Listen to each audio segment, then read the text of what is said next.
Partie 1, barricade démantelée. Dans mes installations, j'utilise souvent du mobilier et des objets de mon propre intérieur, de ma maison, de mon univers. Je pense que l'idée de maison incertaine et la tactique qui consiste en détruisant et reconstruisant encore et encore sa propre maison fonctionne plus comme un déni inconscient de l'idée de posséder sa propre maison. Mais c'est aussi un exercice qui intéresse les traumas laissés par les guerres. En 2006, après bien des années passées à faire tomber les murs d'une manière, disons, allégorique, j'ai finalement décidé de démanteler une partie d'un vrai mur de mon univers, celui de Chypre.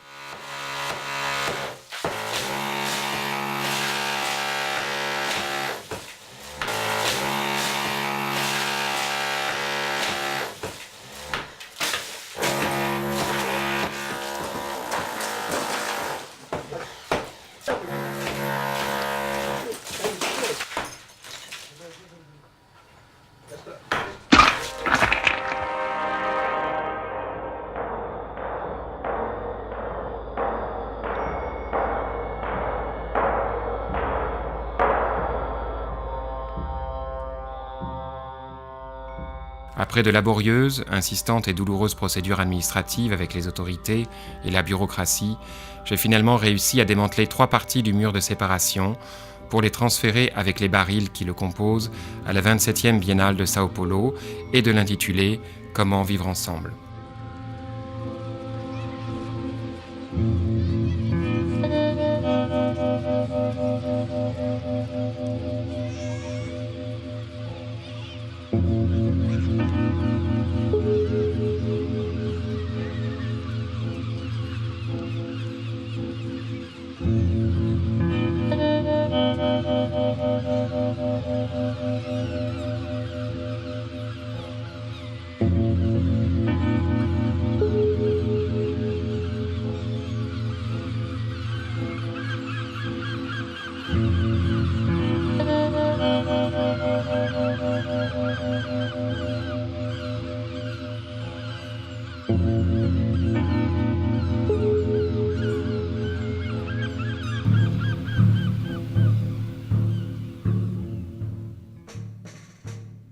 J'ai de plus convaincu les forces militaires de me fournir un groupe de soldats volontaires pour participer à une action antimilitariste.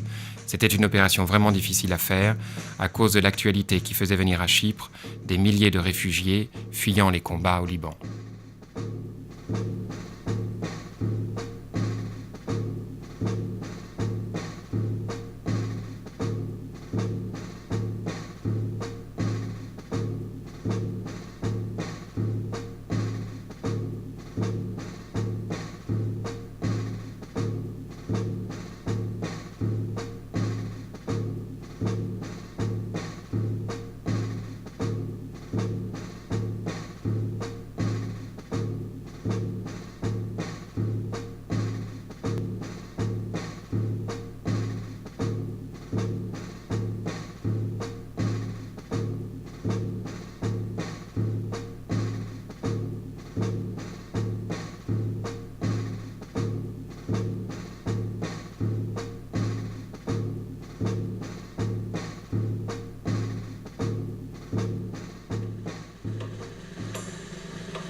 Un autre groupe de soldats brésiliens à Sao Paulo avait reçu les barils pour les disposer dans l'immeuble Niemeyer.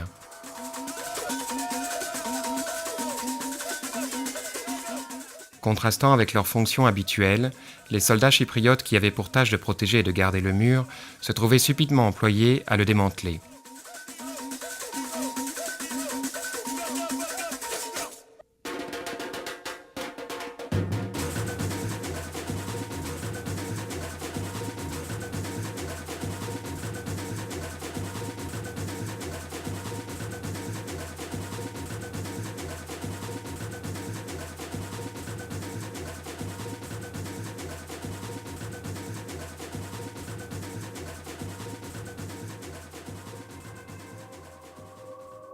La barricade de baril a donc servi comme matériau de construction pour une plateforme emblématique, multifonction, et pour réaliser des performances et des happenings.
Pendant la Biennale de Sao Paulo, la plateforme est devenue un char de carnaval où un groupe de soldats brésiliens ont accompagné des danseuses samba dans leur défilé.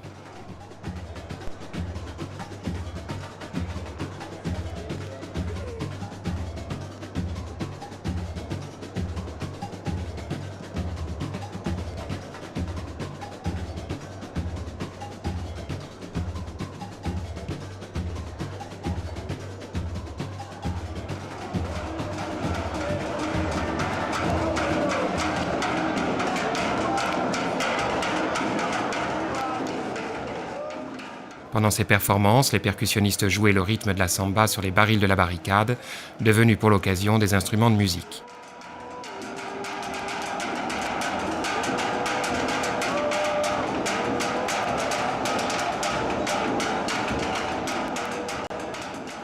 Il faut savoir en outre que la samba a pour origine des danses traditionnelles africaines et représente en quelque sorte un hymne à la liberté pour les esclaves africains qui sont venus au Brésil.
Seulement 2 ans après mes interventions de démantèlement à la Green Line, la barricade de la rue Ledra, qui se trouve dans le centre de la ville, a été officiellement déposée et remplacée par une sorte de passage par où les personnes pouvaient passer des deux côtés en montrant leur passeport.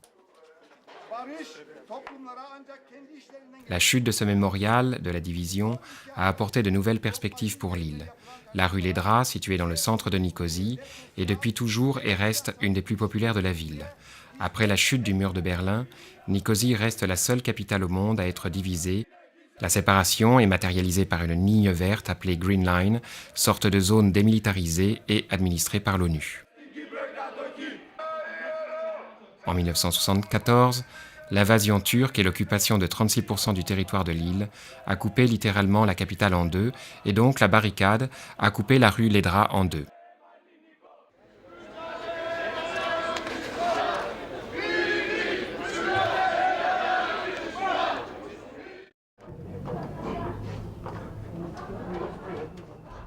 Par conséquent, il y avait aussi la présence pendant 34 ans sur la rue Ledra d'une propagande militaire faisant état de la division.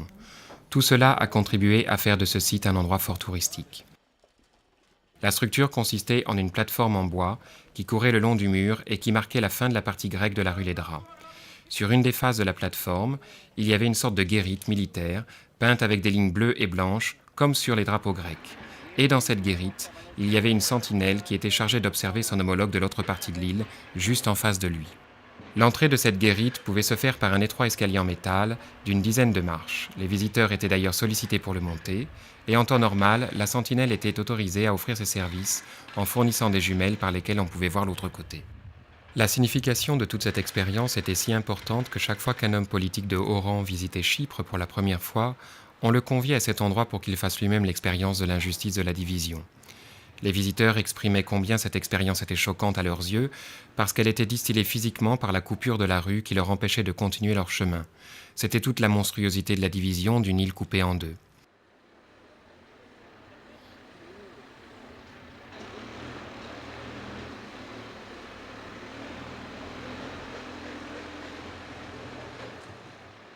Il y a des années de cela, dans mon enfance, lorsque je me promenais sur la rue Ledra au bras de ma mère, alors inconscient, je n'aurais pas pu imaginer que cette rue me marquerait autant, pas seulement dans ma jeunesse, mais aussi profondément dans mon œuvre et en tant qu'artiste.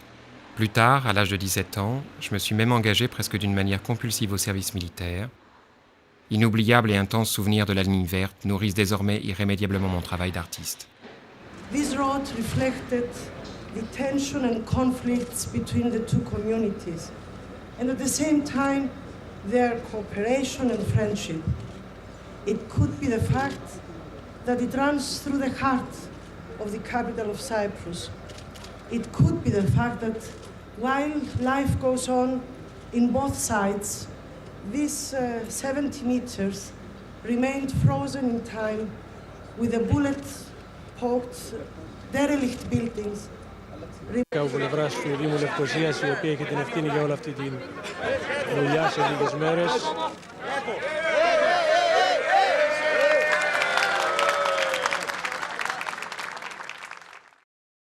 Deuxième partie, construction du musée.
Parallèlement à la plateforme Carnaval de Sao Paulo, une autre construction rassemblait des groupes d'étudiants venant de plusieurs universités, écoles d'architecture et écoles de danse de carnaval.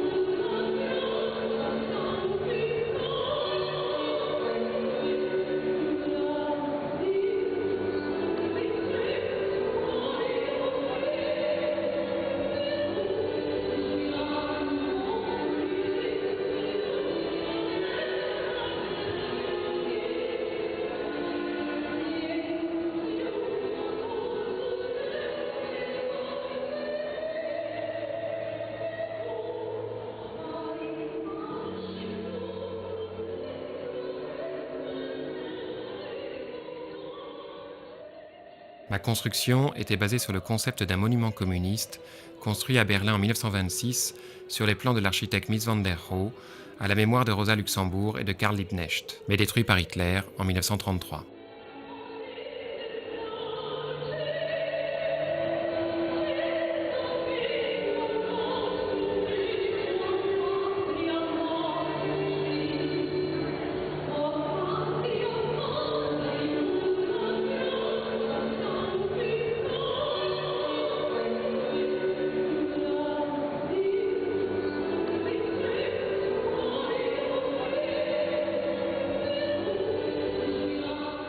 La totalité de la structure avait été dessinée selon les dimensions courantes d'un char de carnaval brésilien, de façon à pouvoir participer au carnaval. À cette première étape, les étudiants brésiliens devaient créer des modèles d'architecture pour la ville qui devaient refléter leur conception du modernisme local. De plus, en partant de ces immeubles, de leur histoire, de leur impact potentiel, des éléments de structure, etc., ils devaient faire des plans d'architecture, des modèles et des dessins pour proposer leur propre char de carnaval.